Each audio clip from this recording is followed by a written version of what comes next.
Contextual presents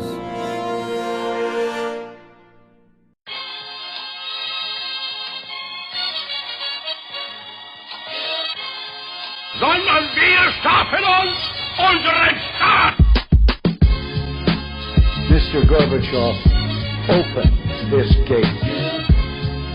Together, we will make America great again. Sudah cukup bagi kita untuk Sondern mengatakan wir bahwa schaffen uns winter unseren is Staat! coming. Oke, balik lagi di podcast Bebas Aktif. Masih dengan topik yang sama kayak kemarin ya. Kemarin kita udah bahas tentang kondisi internasional yang lagi sensi banget nih sama patung-patung atau monumen-monumen yang ada di negara-negara barat khususnya ya, yang kemudian jadi bermasalah karena dianggap mewakili nilai-nilai rasisme dan imperialisme yang selama ini sebenarnya udah sampai di titik di mana kita sadar kalau itu salah gitu dan nggak perlu dijustifikasi lagi sebenarnya. Nah, kasus yang sama juga terjadi di Indonesia. Kali ini kita akan bahas tentang bagaimana patung-patung, monumen-monumen, peninggalan sejarah dan sedikit tentang kepahlawanan di Indonesia, tentang kaitannya dengan sentimen. Kalau di Indonesia bukan rasisme kali ya, sentimennya lebih ke kolonialisme. Ya nggak sih? Gimana Ya, tuh? atau militerisme. Wow, iya. Kenapa ini Mas Sofan Ini kayak seolah-olah ada istilah kolonialisme disandingkan dengan dulu. militerisme? Gini, karena ada perkembangan menarik nih, kayak kalau dulu di kajian-kajian apa ya, sosiologi atau HI ya, itu kita kenal yang namanya post-colonialism kan. Ini belakangan Iya, ini ada dan yang bicara tentang bagaimana pengalaman kolonial itu mempengaruhi trajektori suatu masyarakat gitu ya, baik kondisi materialnya maupun kondisi yang non materialnya. Nah, kemarin ada mulai muncul diskusi-diskusi tentang apa yang disebut sebagai post-authoritarian state gitu. Jadi atau post-authoritarian community. Jadi bukan cuma post-kolonial, ada periode otoritarian yang kemudian membuat masyarakat itu punya karakteristik tertentu juga gitu. Bahkan setelah otoritarianismenya itu selesai, misalnya dengan reformasi, dengan berbagai perubahan politik yang ada. Jadi bukan democratic country, tetapi post-authoritarian country gitu. Kira-kira begitu. Jadi Mantap. kayaknya Indonesia kan punya dua pengalaman itu ya, post-kolonial dan post-authoritarian. Sip. Kira-kira Post-authoritarian ya Mas ya? Nah itu. Sip, oke. Kita tahan. Masih dengan topik yang sama, dengan formasi yang sama. Ada gue Ical Haikal, ada Hafiz, ada Mas Sofwan, ada Bebe, dan ada Abid dari Paris. Tetap di podcast Bebas Aktif. Sondern wir schaffen uns unseren Staat! Mr. Gorbachev, open this gate. Sebelum kita mulai, gue nggak henti-hentinya nih untuk mengingatkan teman-teman, jangan lupa buat follow dan kunjungi sosial media kita di Twitter dan Instagram @contextual.com, terus juga kunjungi website kita di www.contextual.com. Yang punya tulisan bisa banget dipublikasikan di situ, kirim aja ke kita, nanti kita bakal lihat apakah bisa dipublikasikan atau enggak. Terus juga jangan lupa untuk subscribe dan nonton video-video kita di kanal YouTube kita, Contextual Media. Sip. Oke, kita masuk ke pembahasan kemarin. Seru banget sih. Kemarin tuh ada sedikit baku hantam antara kubu Hafiz Mulia dan Abid dengan kubu Mas Sofwan. Ini agak timpang, tapi ternyata Mas Sofwan masih bisa mengimbangi ya. Tapi mungkin poin ada yang... relasi kuasa bekas dosen itu. Tapi mungkin ada satu poin yang pengen gue garis bawahi yang gue dapeti dari perdebatan kemarin adalah bahwa sebenarnya patung-patung dan monumen ini jadi bermasalah karena punya aspek sejarah yang bisa dimaknai dengan luas gitu. Ketika Mas Sofwan bilang, loh justru karena itu dimaknai dengan luas, maka kita bisa bilang kalau misalnya yang direpresentasikan bukan sejarah yang baik-baik doang, di situ ada sejarah yang buruk-buruk juga, ada sejarah yang berbahaya juga, ada sejarah yang menyimpan masa-masa kelam buat sebagian pihak. Nah, justru tapi di satu sisi Hafiz dan Abid bilang kalau justru karena dia punya sejarah yang luas, kita nggak bisa cuman mensimplifikasikan kalau misalnya patung dan monumen ini menggambarkan hal-hal yang buruk doang gitu. Nah, ini jadi perdebatan yang seru kemarin. Itu kalau misalnya di posisi global, di posisi internasional, kita sebagai penonton doang nih. Nah, sekarang kita bakal bahas kalau misalnya itu juga terjadi di Indonesia. Dan ini bukan sesuatu yang asing buat kita gitu, karena di Indonesia juga kita sempat mengalami permasalahan pemaknaan terkait dengan patung-patung, monumen, terus juga benda-benda bersejarah dengan pemaknaan sejarah itu sendiri. Gimana tuh Bella latar belakangnya? Ya, kalau di Indonesia ini cukup unik ya. Kalau gue dengar tadi Ical ngomong, yang gue inget tuh selalu ini. Dulu Bung Karno tuh kan pernah bilang setelah merdeka itu perjuangan kita ngelawan kolonialisme itu, beliau punya pandangan bahwa sisa-sisa peninggalan kolonial itu harusnya di-abolish, dihapusin gitu. Bahkan kalau mau lihat secara softnya gitu, perusahaan-perusahaan Belanda dinasionalisasi kan sama beliau, kayak gitu-gitu. Oh, itu soft ya, B? Untuk kalau dilihat secara fisik soft kan, maksudnya bukan nggak dihancurkan sepenuhnya. Oh iya, oke. Ya kan. Soalnya ada juga kan yang kayak rumahnya Bung Karno ya, atau mana tuh ya yang dihancurin juga tuh, di mana sih? Rumah Proklamasi, Jalan justru di Proklamasi ya, nomor 56. Nah, itu kalau gua nggak salah juga dihancurin gitu kan. Nah, tapi kalau bicara tentang Indonesia nih, yang politik ruang ini nggak cuma masalah patung atau monumen. Ini juga nanti akan menyasarnya ke masalah penamaan jalan atau penamaan, misalnya kita lihat bandar udara di Indonesia banyak dari orang AU, orang TNI dan sebagainya macamnya. Nah, ini mungkin yang akan banyak kita bahas hari ini gitu.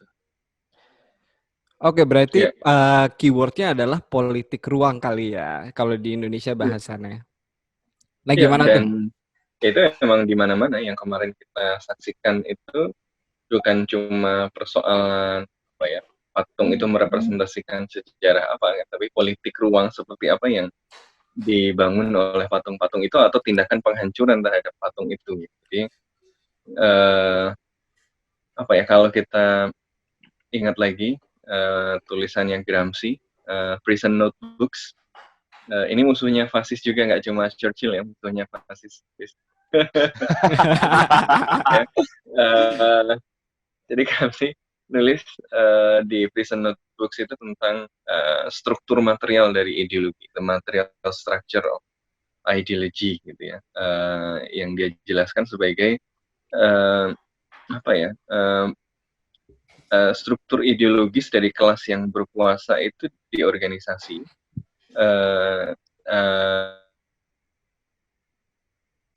secara untuk mempertahankan, kemudian membela dan membangun front teoritis dan ideologis. Nah, struktur material ini kemudian mewujud dalam bentuk bangunan-bangunan, penataan jalan, penamaan jalan gitu ya. Yang ini makanya kemarin di part 1 yang barangkali lupa kita obrolin, ini nggak cuma patung-patung kan yang kemarin divandalisasi, ada juga jalan-jalan ya. Nama-nama jalan itu pada diganti atau ditempel. Di Amerika sendiri bahkan di depan Gedung Putih diganti kan jalannya jadi Black Lives Matter. Jadi ini ini tuh bukan cuma soal penamaan gitu. Ketika kita lewat jalan Sudirman gitu, kita lewat jalan Simatupang, kita lewat jalan Margonda gitu. Tapi kalau lewat jalan Margonda harus agak deg-degan sedikit ya kalau nyebrang dia.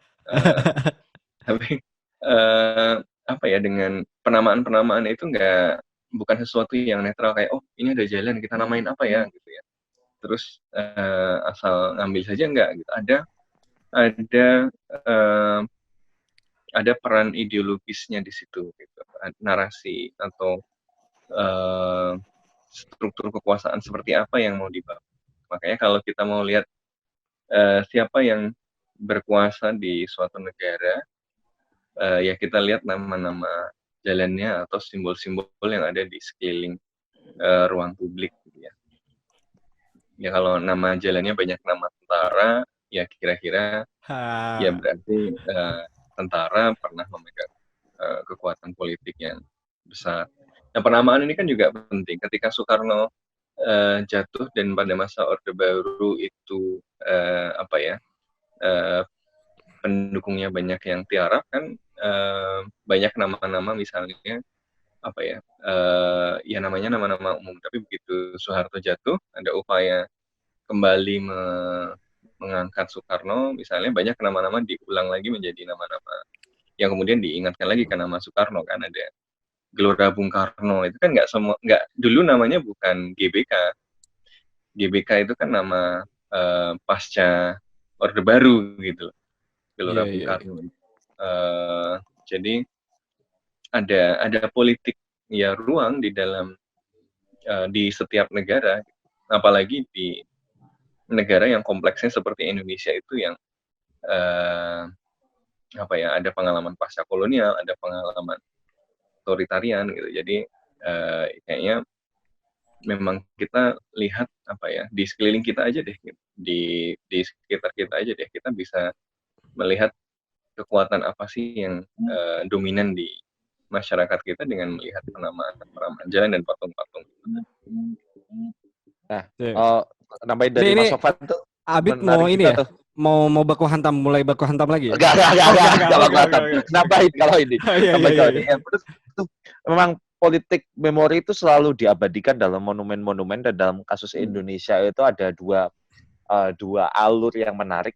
Jadi di satu sisi adalah alurnya itu horizontal, yakni di antara sesama bangsa Indonesia sendiri, kayak misalkan pergantian rezim itu juga biasanya diikuti oleh pergantian ingatan tentang rezim itu seperti apa, kayak yang dibilang sama Mas Sofan tadi, kayak dan pembangunan monumen dan diikuti dengan pembangunan monumen. Makanya ada Orde Baru kan diikuti dengan pembangunan monumen serangan umum, pembangunan monumen Pancasila, Sakti Ngelubang Buaya gitu ya, yang di Lubang Buaya itu. Tetapi juga di satu sisi ada yang sifatnya vertikal. Jadi menurut gue yang vertikal itu adalah antara yang domestik yang mengarah ke internasional juga dalam kasus Indonesia. Kan kalau kita semua ingat zaman Soekarno dulu itu, beliau kan sangat internasionalis dan revolusioner ya. Abid ingat zaman Soekarno. Iya. Lagi jualan cilok reinkarnasi. Nah, kan beliau kan suka berteman dengan pahlawan dengan kaum revolusioner dari seluruh dunia kan. Makanya dia tuh bahkan di beberapa tempat itu ngasih nama berdasarkan nama tokoh-tokoh revolusioner untuk nama jalan di Indonesia. Contohnya Jalan Petrus Lumumba. Namanya Jalan Petrus Lumumba di daerah Kemayoran kalau nggak salah.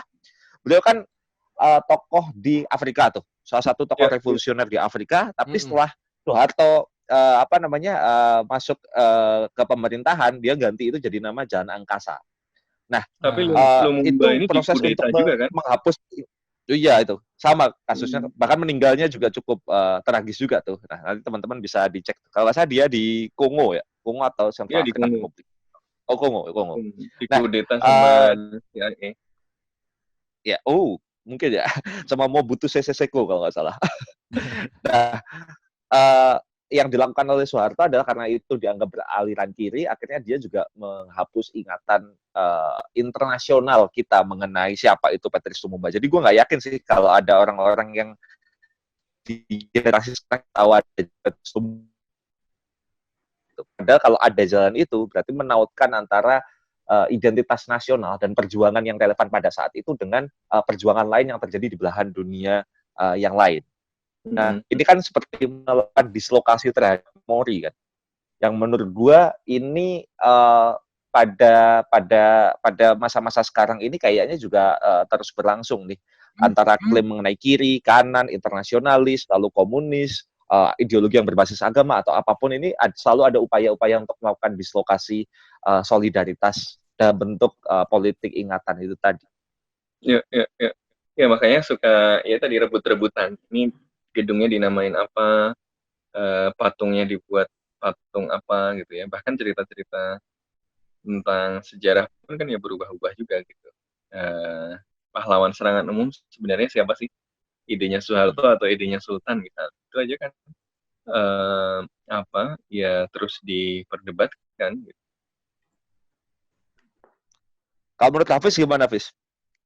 Kalau menurut gue, ini belum sampai ke argumentasi sih. Berdua ini masih fakta dan konsep gitu ya, basicnya. Iya dong. Kalau gue mau memulai diskusi tentang ini, apakah ini menjadi sebuah hal yang pantas dilakukan oleh setiap rezim atau setiap kepemimpinan? Sebenarnya sih sah-sah aja gitu. Karena menurut gue ya seperti yang gue juga harus konsisten dengan apa yang gue bilang kemarin, bahwa memang kalau lo pengen menjelaskan sebuah perspektif, ya lo harus menang gitu. Dan mungkin kalau di sistem domestik ya lo menang dengan cara being in the power gitu kan. Yang jadi pertanyaan adalah apakah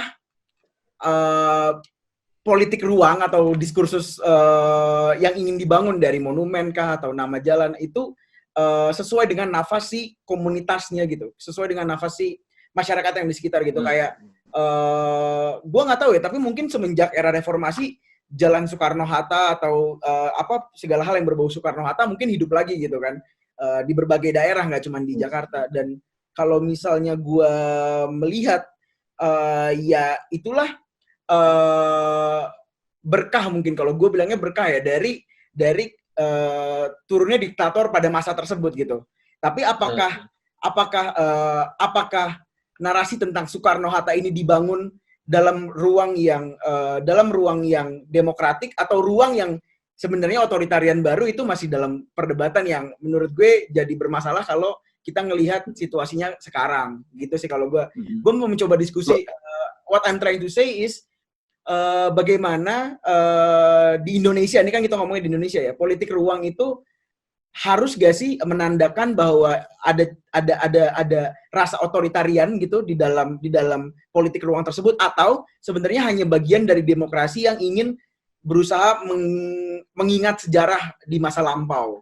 Itu sih yang gue setuju sih, karena kalau dalam kasus Indonesia kayaknya semangat untuk menentukan siapa yang layak dijadikan nama jalan, nama monumen, atau nama sebuah bangunan itu kayaknya selalu kesannya ya, walaupun ada proses-proses di bawahnya, kayaknya kesannya itu selalu top to bottom. Jadi ini dari pemerintah terus memberikan ini, lalu nanti ini melanggengkan kekuasaan yang seperti apa. Tapi gue belum pernah ingat atau belum tahu sependek pengetahuan gue bahwa ada suatu wilayah yang nama jalan atau nama bangunannya itu ditentukan oleh voting di masyarakat itu sendiri. Yang menurut gue itu kayaknya perlu dipikirkan ulang, karena itu punya sensitivitas tertentu sih kalau gue rasa sih. Mungkin pahlawan di satu daerah, misalkan bahkan yang pahlawan yang kita bilang pahlawan nasional mungkin memiliki sensitivitas di satu daerah lain, tetapi di satu daerah memiliki signifikansi sebagai pahlawan banget gitu. Tapi kalau nama-nama gang pakai voting kok, Bang, Mas. Iya, exactly. Nama-nama gangnya pakai voting. Kalau jalan-jalan besar, jalan-jalan protokol, di mana negara itu exercise its power gitu ya, itu biasanya top down ya. Tapi kalau kita lihat jalan-jalan yang belum gitu berada di dalam kekuasaan si Leviathan yang namanya negara itu, rasanya cukup demokratis penamaannya. Gue kan tinggal di Kelapa II ini, ada jalan-jalan yang namanya Pengungsian, jalan apa gitu. Itu ya nama orang-orang zaman dulu yang ada di sekitar situ gitu loh. Jadi bukan sesuatu yang ditentukan oleh kekuasaan siapa yang sedang berkuasa.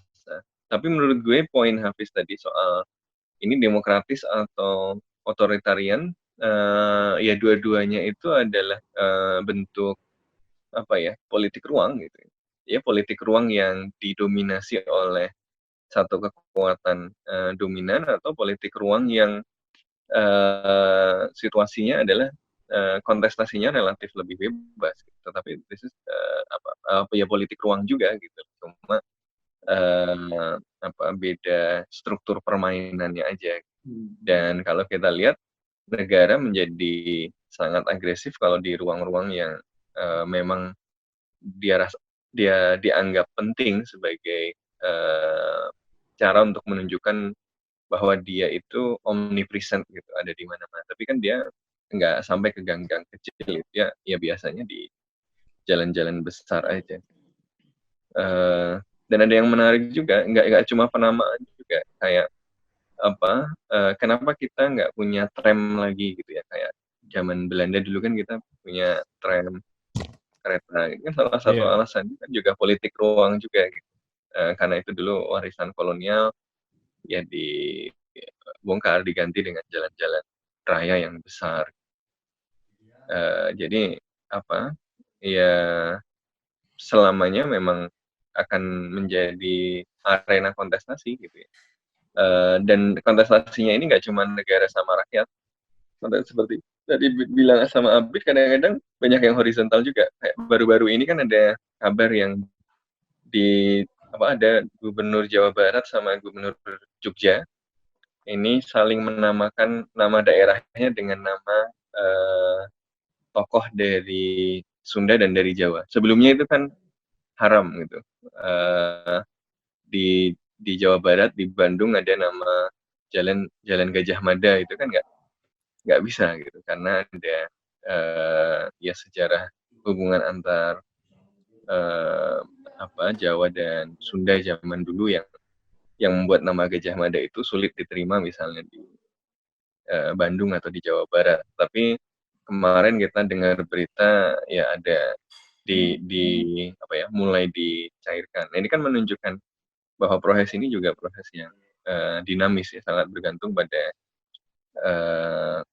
kontestasi dan pemaknaan dari aktor yang berbeda-beda itu di masyarakat. Mungkin gue coba tarik ke kata-katanya Mas Abid tadi yang menurut gue menarik ketika kita menghubungkan dengan fenomena internasional kali ya. Dan dari kepahlawanan ini gue ngeliat kayak gini loh, Mas. Misalnya permasalahan ini kan berakar pada bagaimana monumen, patung, dan peninggalan sejarah itu kemudian dimaknai dalam narasi sejarah. Nah, yang bermasalah adalah kayak ketika kita memandang ini sebagai suatu sejarah yang baik buat kita, belum tentu baik buat masyarakat yang lain atau belum tentu baik buat negara lain. Contoh kasusnya adalah kayak di kuil Yasukuni ya, yang tempatnya tempat bersemayamnya pahlawan-pahlawan Jepang atau orang-orang yang memang meninggal untuk kekaisaran Jepang. Ini kan sebenarnya orang-orang yang sempat atau pernah dianggap sebagai penjahat Perang Dunia II gitu oleh orang-orang yang pernah dijajah sama Jepang. Nah, dalam kasus ini kan bermasalahnya bukan lagi di dalam domestik tapi juga di internasional. Nah, gue penasaran apakah Indonesia punya polemik yang sama, dan kalau misalnya memang menghadapi hal yang seperti itu tuh harusnya kita menanggapinya seperti apa gitu. Ada cuy, yang itu Usman Harun dengan Singapura. Oh ya, Usman Harun, betul. Itu salah satu yang menarik tuh. Karena bahkan kan sosok Usman Harun sendiri ini kan bagi Singapura kan dianggap kontroversial kan. Oh ya, untuk background story-nya, jadi Usman Harun dulu itu merupakan milisi zaman-zaman konfrontasi dengan Malaysia. Nah, mereka berdua itu melakukan serangan ke McDonald House di Singapura, lalu kemudian ketika mau balik ke Indonesia ketangkap duluan dan kemudian dihukum McDonald House jualan Big Mac. Waduh. Nah, kemudian kemudian mereka berdua dihukum mati kan di Singapura, terus kemudian mereka berdua jadi polemik lah karena di Indonesia dianggap sebagai pahlawan, tapi di Singapura itu jadi persoalan. Nah, menariknya beberapa waktu yang lalu itu Indonesia dengan kapal KRI-nya, kapal perang Indonesia, kapal Republik Indonesia itu dinamain Usman Harun, dan pada beberapa waktu itu sempat berlayar di sekitar Singapura gitu. Nah, itu membuat Singapura rada kesel juga. Ada lagi nggak sih Mas tokoh lain yang kayaknya dianggap kontroversial di negara lain? Soekarno. Kayaknya Soeharto kali ya, di Soeharto di Timor. Di Belanda itu ada jalan-jalan ada banyak tokoh-tokoh dari tanah jajahan yang kemudian diangkat jadi nama jalan gitu ya. Tapi nama Soekarno nggak ada, padahal dia salah satu tokoh yang paling besar kan. Iya, karena Soekarno itu dianggap Belanda sebagai tokoh fasis gitu. jadi namanya nggak ditaruh. Jadi ya memang pahlawan bagi kita ya bisa jadi penjahat bagi orang lain gitu ya. Tapi ada nggak Mas tokoh-tokoh internasional yang membantu kemerdekaan Indonesia terus dikasih penghormatan gitu di Indonesia terus dikasih nama jalan gitu, ada nggak sih? Padahal di negaranya ini orang emang ya bantuin tanah jajahan buat merdeka gitu ya maksud lu kan? Iya, atau bahkan yang misalkan dari Australia atau dari Amerika yang konferensi meja bundar Siapa kan ya? itu kan dulu kan melibatkan itu kan tokoh-tokoh Iya. dari internasional. Tapi kayaknya nggak ada ya. Kayaknya kita terasa kalau ya apa namanya semua kerja keras kita dari bangsa kita sendiri. Ada Ada? Siapa Mas? jalan Maida, Gajah Maida. Enggak ya? Oh iya ya. Bukan. Nah, itu Ada bercanda nggak ya itu. laksamana nama itu? Oh bercanda. Aduh, Tapi- Iman di Paris. Tapi kalau gue pengen geser nih, nggak tahu Ical mungkin udah kepikiran atau belum. Ah. Yang memang selama ini paling menarik kan soal politik ruang di Indonesia adalah yang berbau-bau komunisme kan. Iya. Apa-apa Monumen bakar. kemarin rame-rame monumen Palu Arit itu yang di Mediut itu. Iya. Itu. Iya, kalau nggak komunisme, Illuminati dah, segitiga, kalau nggak Palu Arit kan. Biar sama kita kan itu doang. Sebenarnya yang lain tuh kayak mau dia jenderal punya istri 10 atau mau dia ngebunuh berapa juta orang kayaknya nggak dipeduliin gitu. Maksudnya misalnya gitu ya, misalnya. Tapi Emang kalau siapa, Fis? nggak tahu. Kalau misalnya bentuknya segitiga atau ada Palu Aritnya, itu jauh lebih sensitif dan membakar amarah banyak orang. Dan ya gue tahu sih dilemanya seperti apa, tapi apa yang seharusnya bisa kita lakukan atas simbol dari politik ruang tersebut ya? Mungkin dari akademisi Mas Sofwan dulu bisa menjawab. Kalau menurut gue menarik nih simbol-simbol ini, tapi beda ya segitiga sama Palu Arit tadi. Segitiga itu kayaknya fenomena baru-baru ini aja ya. Dan lebih banyak karena banyak bacaan konspirasi yang terlalu banyak gitu sekarang, karena dunia kita makin rumit, masalah makin banyak, orang bingung mau jelasin gimana ya. Penjelasan paling sederhana ya konspirasi gitu kan. Kalau menjelaskan secara lebih runtut, sistematis itu kan butuh usaha. Lebih mudah untuk take back the control of our understanding of our world itu ya dengan teori konspirasi gitu. Jadi kalau menurut gue kenapa segitiga jadi sensitif sekarang, ini sangat erat kaitannya dengan ketidakpastian yang meningkat dengan pesat gitu di masyarakat kita di seluruh dunia dan di Indonesia pada hari-hari ini. Jadi teori konspirasi itu pasti banyak ketika ketidakpastian itu memuncak. Kenapa orang banyak percaya konspirasi COVID sekarang? Ya karena policy-nya tidak memberikan ketenangan. Kebijakannya berubah-ubah, ini berubah-ubah gitu.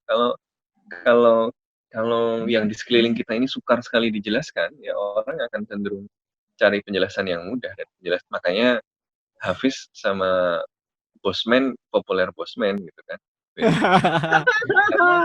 Karena penjelasannya simpel gitu. Orang dalam kondisi penuh ketidakpastian itu mau yang gampang-gampang. Tunjuk yang jahat siapa yang jahat. Ini solusinya gimana, gampang, lakukan ini, lakukan itu gitu. Yang itu dalam yaitu mempermudah masyarakat untuk mendapatkan pegangan gitu di dalam kehidupan mereka yang sudah sangat sulit. Nah, tapi ini beda sama kasus Palu Arit misalnya, karena nggak cuma Palu Arit juga kan, Orde Baru kan punya dua hantu ya, ekstrem kanan sama ekstrem kiri. Ya itu kan simbol-simbol yang sama-sama yang simbol-simbol ini dijadikan sebagai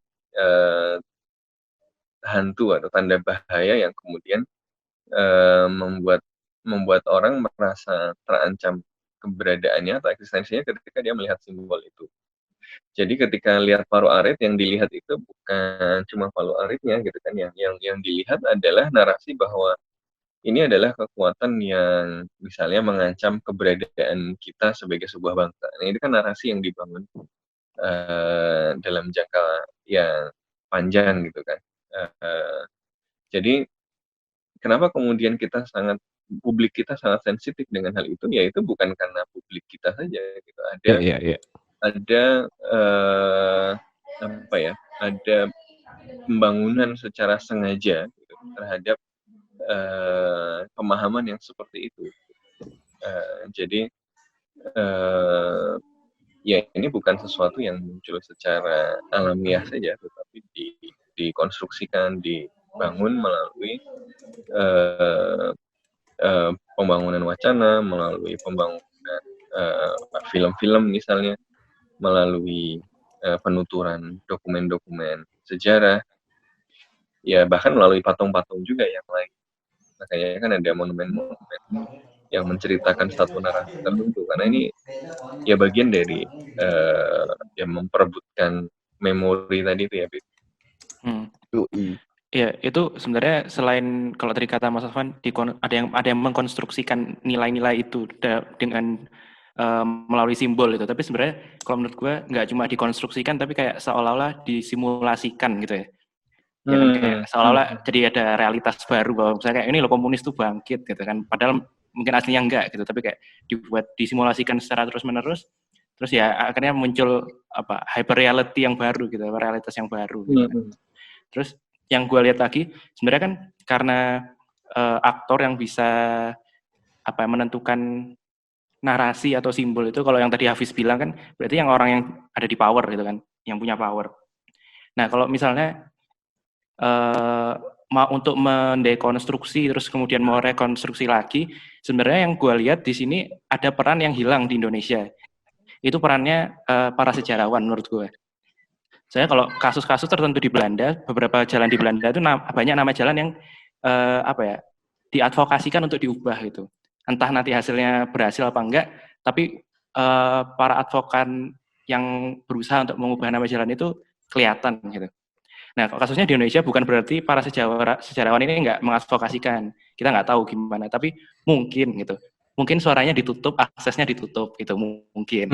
Soalnya kan selama ini memang denger-denger diskusi aja gitu sampai dimarahin, ditekan-tekan gitu ya. Iya, katanya ditekan-tekan sampai harus bikin rilis akhirnya ya kan. Nah, jangan-jangan gitu kan. Jangan-jangan kalau apa? Siapa itu? Oh, itu saya katanya ada sebuah kampus gitu. Ya ini bisa di-cut. Ya gitu. Jadi ini sih yang kita sayangkan, mungkin jangan-jangan kita selama ini tidak memberikan, bukan kita sih sebenarnya. Yang punya power mungkin tidak memberikan ruang yang banyak gitu buat orang-orang yang sebenarnya punya authority buat menentukan ini layak dijadikan nama jalan atau enggak gitu. Kalau mau dibuat demokratis banget kayak nama gang gitu kan susah, tapi seenggaknya kita memberikan ruang pada orang-orang yang ahli di bidangnya gitu sih kalau menurut gue. Tapi pertanyaan gue jadi sederhana. Memang yang punya power tidak akan memberikan ruang karena ruang itu mereka kuasai untuk membangun narasi tertentu gitu. Kalau dia punya power, dia pasti ingin mengkonsumsi narasi tertentu itu. Tapi dia nggak sendirian, dia pasti berhadapan dengan dia resistensi dan subversi dari itu. Iya, jadi menurut gue bener tuh yang dibilang Bibi tuh. Karena menurut gue oksigennya para sejarawan itu ya kebebasan. Sejarah itu setianya itu kan kepada kejujuran ya. Sedangkan ketika otoritas itu tidak memberikan ruang bagi kejujuran, ya apa yang mau bisa diharapkan gitu. Ketika otoritas nggak mau bersikap jujur, bersikap transparan, itu nanti rembesan dari paradigma bohong itu tadi merembes kemana-mana. Itu dari sejarah, ketika di level akademisi aja nggak boleh kayak gitu, gimana mengharapkan yang levelnya lebih rendah. Dan nanti akan kembali lagi ke si kekuasaan itu sendiri gitu ya, ketika dia memaksakan kebohongan untuk bertahan dengan membungkam suara-suara yang berbeda, ya dia akan kehilangan kemampuan untuk melihat masalah-masalah dengan jernih. dan dia hanya akan dikelilingi sama orang-orang yang berpandangan sama, atau lebih parah lagi ya ABS gitu yang memuji-muji, menciptakan mitos-mitos untuk si penguasa gitu ya, bikinin film dan macam-macam, sampai akhirnya ya malah nggak bisa melihat masalah gitu, karena terbiasa di sekelilingnya nggak ada masalah bos. Yang bilang ada masalah itu ya memang pembenci Anda saja. Ya akhirnya ketika masalah itu beneran datang, ya gelagapan gitu, karena tidak terbiasa melihat dunia sebagaimana adanya. Yang biasa dia lihat hanyalah kebenaran yang ingin dia percaya, yang dipancarkan melalui kekuasaan, yang kembali lagi dilihat oleh matanya sendiri seakan-akan sebagai kebenaran yang objektif, padahal itu ya hanya pancaran kekuasaan saja. Tentang itu menurut gue juga itu, Cal, yang paling mengerikan dari situasi ini adalah masyarakat kemudian juga menggunakan kebohongan sebagai alat untuk menghantam kekuasaan. Itu yang menurut gue akan jadi vicious cycle dan jadi spiral effect banget kan itu kan, lo bohong versus bohong, jadi nggak ada kejujuran itu gitu. Menjadi sesuatu yang langka gitu. Bohong menjadi kenormalan baru, dan itu kan mengerikan ya, karena itu kan ketika itu direproduksi itu jadi generasional. Normal baru bohong. Kewajaran baru maksudnya. Kewajaran baru. Apa? Kezaliman baru apa? Sekarang ada istilah resminya loh, ganti loh sekarang. Sekarang namanya AKB, adaptasi kebiasaan baru. Oh iya, oke. Itu awalnya dari ini Gubernur Jawa Barat, terus akhirnya diadopsi. Siap. AKB. Iya, oke. AKB 48 ya? Iya. Aduh. Enggak, tapi ada satu kalimat yang gue pernah temukan di masa lalu ketika gue belajar tentang kebenaran dan sejarah. Ya, gue lupa sih siapa yang ngomong, tapi gue nulis ini di salah satu tulisan gue, catatan gue, bunyinya gini. How can history be a truth if truth itself has a history? Gila. Ngeri. Tapi kemudian dari sini pertanyaannya jadi sederhana, dengan subjektivitas sejarah yang begitu luas, dengan narasi yang kemudian bisa dimaknai dengan begitu hebat dari suatu fenomena sejarah doang, lantas bagaimana kita menyikapinya? Apakah kemudian kita menuruti suara-suara yang selalu muncul ini, atau kita jalan sendiri dengan keteguhan kalau misalnya sejarah yang kita yakini benar gitu? Terkait mungkin dengan patung-patung atau monumen-monumen atau peninggalan-peninggalan sejarah yang kemudian dimaknai jadi sesuatu yang berharga, misalnya kayak kemarin kan kasusnya Winston Churchill dituduh sebagai rasisme dan tidak pantas untuk dibikinin patung misalnya, tapi kemudian ada orang-orang yang mengakui bahwa Winston Churchill ini ya terlepas dari kejahatan masa lalunya sebenarnya adalah orang yang baik misalnya. Nah kemudian bagaimana kita memaknai atau menyikapi peninggalan sejarah itu dengan narasi-narasi yang berkembang di sekitar kita? Kalau menurut gue sih ya diajarin kejujuran aja sih, ditawarkan bahwa sejarah itu selalu kompleks, bahwa sejarah itu nggak hitam dan putih.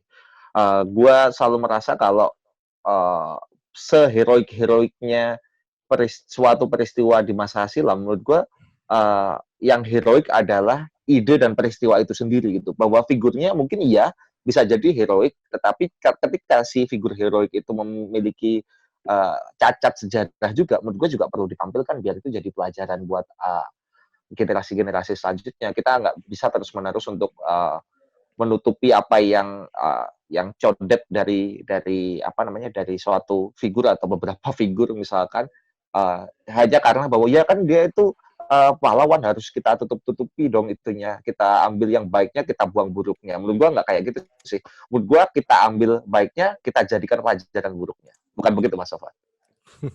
Iya. Setuju. Ini. Oh tuh men setuju nih. Ini nggak mau dihantemin lagi nih, Mas. Ini yang penting adalah meskipun gue setuju bahwa kita harus membuka diri terhadap ya kompleksitas simbol-simbol yang ditampilkan di ruang publik di sekitar kita, gue juga ingin menekankan pentingnya demokratisasi ruang publik itu gitu ya.